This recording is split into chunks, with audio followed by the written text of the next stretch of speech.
रहा हूँ, मैं भी रहा हूँ, ठीक है। मेरा भी वही सवाल है कि आप, मेरे लिए सरकार बनाया गया है, मेरे लिए झारखंड राज्य अलग हुआ, लेकिन मुझे ही सुविधा नहीं मिल रही है। क्यों? सिर्फ उन लोगों के जो लोग बैठे हुए साथ में सिर्फ उनको फॉर्च्यूनर में घूमने के लिए सुविधाएं हैं, बाकी जो धरातल पे लोग हैं वो क्या करेंगे? नीचे वाले लोग क्या करेंगे? अगर सुविधाएं उनको मिलती, अगर उनको रोजगार मिलती, तो लोग उत्तराखंड में जाके टनल के नीचे दब के नहीं मरते।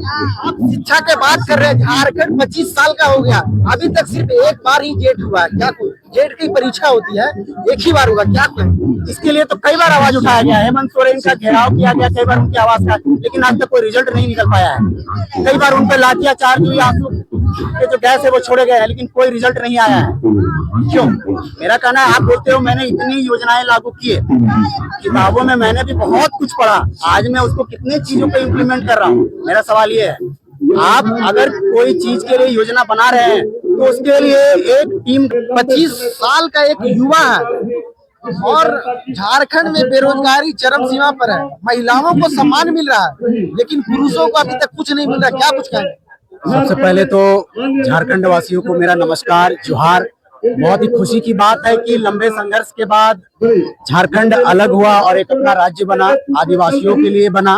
लेकिन सबसे बड़ी विडंबना ये रह गई है ना कि हम लोग आज भी वॉलीबॉल खेल रहे हैं। दैट मीन्स कहने का मतलब ये हुआ कि हम लोग बॉल पास कर रहे हैं, कभी इस सरकार को, कभी उस सरकार को। कहीं ना कहीं आप देखिएगा, बेरोजगारी की जो बात कर रहे हैं वो चरम सीमा पार कर गई है। चरम सीमा पर नहीं है, वो चरम सीमा पार कर गई है। और उसका कारण कहाँ पे है? शिक्षा। जो बेसिक हम लोग देखें तो शिक्षा। आज भी हम लोग अगर शिक्षा की बात करते हैं तो बोलते हैं कि भाई खिचड़ी स्कूल में जा रहे हैं। लोकल लैंग्वेज में हम लोग बोलते हैं कहाँ जाते हो भाई, पढ़ते हो खिचड़िया स्कूल में पढ़ते हैं। तो हम लोग ये मेंटेलिटी को चेंज नहीं कर पा रहे हैं। आज किसी भी गवर्नमेंट स्कूल के जो टीचर्स हैं, उनके बच्चे प्राइवेट स्कूल्स में पढ़ते हैं। ये जनरली आप भी जानते हैं, और जितने लोग भी अगर मुझे ये सुन रहे होंगे इस मीडिया के माध्यम से, वो भी जानते हैं इस चीज को। वो सरकारी स्कूल में खुद पढ़ा रहे होते हैं, बट अपने बच्चों को क्यों नहीं पढ़ाते हैं? मेरा सबसे पहला सवाल है, क्यों नहीं पढ़ाते हैं? क्या अपने राज्य के मुख्यमंत्री से भी होगा? सभी से है। जो सरकार में गणमान्य लोग बैठे हुए हैं, उन सभी से मेरा ये सवाल है कि क्यों नहीं? अगर आप सुन के वहां पे एक अच्छा नीट का एग्जाम देके जब आप पहुंच रहे हैं, सॉरी टेट का भी जो भी एग्जाम देके आप टीचर का पहुंच रहे हैं, तो आप क्यों अपने बच्चे को सरकारी स्कूल में पढ़ाना नहीं चाहते? वहां तो सरकार आपको कॉपी, कलम, किताब, ड्रेस, खाने की सुविधा तक दे रही है, बट अपने बच्चों को आप क्यों नहीं पढ़ाते? क्या आपको अपने, क्या बोलते हैं उसको, पढ़ाने के तरीके पे शक है? प्राइवेट स्कूल पे आपको ज्यादा भरोसा है, सरकारी स्कूल पे आप पढ़ाते नहीं है, क्यों? गरीब के बच्चे सरकारी स्कूल में पढ़ रहे हैं, नो डाउट। जो एक्स्ट्रा ऑर्डिनरी है वो आगे बढ़ रहे हैं, बट क्या गांव के स्कूल का व्यवस्था अभी ठीक है या खराब है, कैसा? बहुत ही बदहाली व्यवस्था में है, ठीक है। मैं वही सवाल कर रहा था कि क्या आप ड्रेस दे करके, खाना दे करके, क्या आप उनके स्तर को बढ़ा रहे हैं? सरकार आती है, दूसरा सरकार आती है, ड्रेस चेंज कर देती है, दूसरा सरकार, फिर दूसरा सरकार आती है, ड्रेस। क्या ये झारखंड में चल क्या रहा?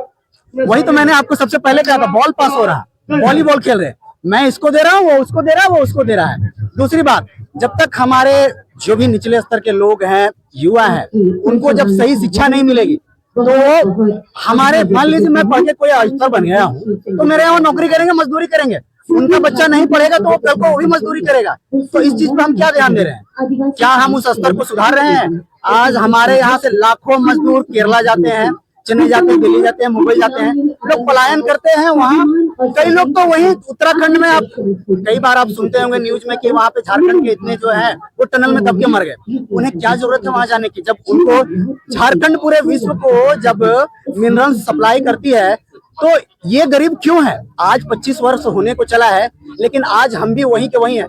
रांची के सिर्फ इंफ्रास्ट्रक्चर को मत देखिए, वो आपका सिटी है इसलिए वो ऐसा है, लेकिन आप जाओगे आज सड़कें आज भी वैसे ही बदहाली में मिलेगी, बिजली की व्यवस्था आज भी वैसे मिलेगी, शिक्षा की व्यवस्था आज भी वैसे ही मिलेगी। आपके नजर से अभी तक झारखंड कितना विकास किया 25 सालों में? तो मैं बोलूं तो अगर इसको 110% करना चाहिए, बट ओनली 10%। और 10% क्यों है? अगर मैं इसका विवरण देना चालू करूंगा तो शायद सुबह हो जाएगी और मेरा विवरण देना खत्म नहीं होगा। गवर्नमेंट यहाँ पे आपके माध्यम से मेरी बात सुन रही होगी, तो प्लीज इसको नोट डाउन कीजिए। जो भी इसके रिस्पॉन्सिबल पर्सन है, सबसे पहले शिक्षा व्यवस्था को सुधारिए, तब जाके युवा रोजगार पाएंगे। क्योंकि आप उन्हें 10th में पास करा देते हैं, उनका अपना नाम तक सही से लिखना नहीं आता है, वो क्या रोजगार पाएंगे। आप शिक्षा की बात कर रहे हैं, राज्य सरकार करोड़ों की फंड लाकर बड़े बड़े प्रोग्राम करवा रही है, लेकिन राज्य में अभी तक छात्र को मिलने वाले छात्रवृत्ति योजना का लाभ नहीं मिल पाया है। छात्र परेशान है, काम पर जाने लगे, क्या कुछ कहेंगे। वही तो मैं कह रहा हूँ कि धरातल पे आप बोलते हैं मैंने ये योजना लागू किया, लेकिन इसकी रियलिटी चेक कितने लोग करते हैं कि वो धरातल पे कितने लोगों को पहुंचा।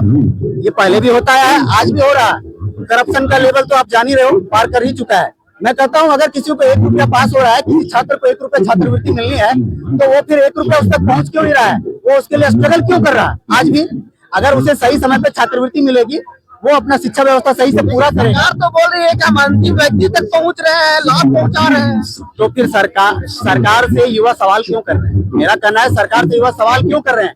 अगर मेरा पेट भरा हुआ है तो मैं नहीं बोलूंगा कि मुझे भूख लगा है, भाई मुझे जबरदस्ती मुंह में डालोगे मैं खाऊंगा नहीं। तो जब मुझे भूख रहेगा तभी तो मैं खाऊंगा ना। तो सवाल मेरा वही है, जब आप एक एक व्यक्ति तक योजना पहुंचा रहे हो, तो आपके पे ऊपर फिर ब्लेम क्यों किया जा रहा है कि मेरे पास व्यवस्था नहीं पहुंच रही है। सरकार बोल रही है कि हमारा सरकार गांव से चल रही है, लेकिन अभी तक गांव कितना विकास हो पाया।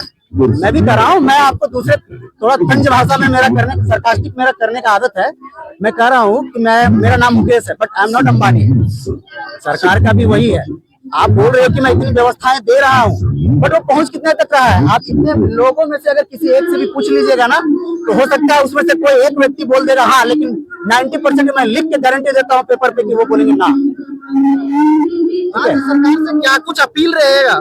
अपील मेरा यही है, सबसे पहला, क्योंकि देखिए दीदी एकदम सही बोली, शिक्षा, जब आप शिक्षित होंगे तो आप जागरूक होंगे। जब आप शिक्षित नहीं रहेंगे तो आपको कोई भी बरगला सकता है। आपको 200 रुपए देके बोलेगा चलो यहाँ पे, तो आप चले जाओगे। लेकिन आप शिक्षित रहोगे तो आपको पता रहेगा कि वहां जाना है तो वो सही है या गलत है। आपके मस्तिष्क में ये चीज रहेगा किसी चीज को एनालिसिस करने के लिए। ठीक है, आप गरीब हैं, यहाँ पे आदिवासी लोग, झारखंड बना किस लिए था, आदिवासियों के लिए। आज कितने आदिवासी स्कूल्स ऐसे हैं जो आदिवासियों के लिए शिक्षा दे रही है, उनको रोजगार दे रही है। क्या हमें गवर्नमेंट ये गिना के सरकार भी तो आप ही की है। वही तो मैं कहना चाह रहा हूँ। मैं भी कीजिए कि क्या वो रियलिटी में धरातल पे आ रही है या नहीं। और चोरों को मत बनाइए, आप चोरों को मत बनाइए उस टीम में। ईमानदार लोगों को, ऐसे लोगों को बैठाइए उस टीम में जो उसको सही चीजों को, बेसिक चीजों को जा करके वो जांच करे और सही में उस चीज को सरकार के सामने पेश करे। ऐसा नहीं है कि मैंने किसी को 100 रुपया दिया, उससे हाँ बुलवा लिया और वो सरकार के पास रिपोर्ट चले गई भाई 100% हो गया है, लेकिन वो 100% हुआ नहीं। वो तो मैनिपुलेट हो गया ना, मैनिपुलेट हुआ। तो आप मैनिपुलेट करने वाले व्यक्तियों को सरकार में उस जिम्मेवारी पद पे न रखें जो सिर्फ आपको डेटा देते हैं। रियलिटी दे आपको, डेटा नहीं। डेटा काम नहीं करता है, रियलिटी काम करता है, तो आप उसको रियलिटी दो। अपना परिचय दीजिए का। मैं मुकेश कुमार, मैं रांची से ही हूँ। दीदी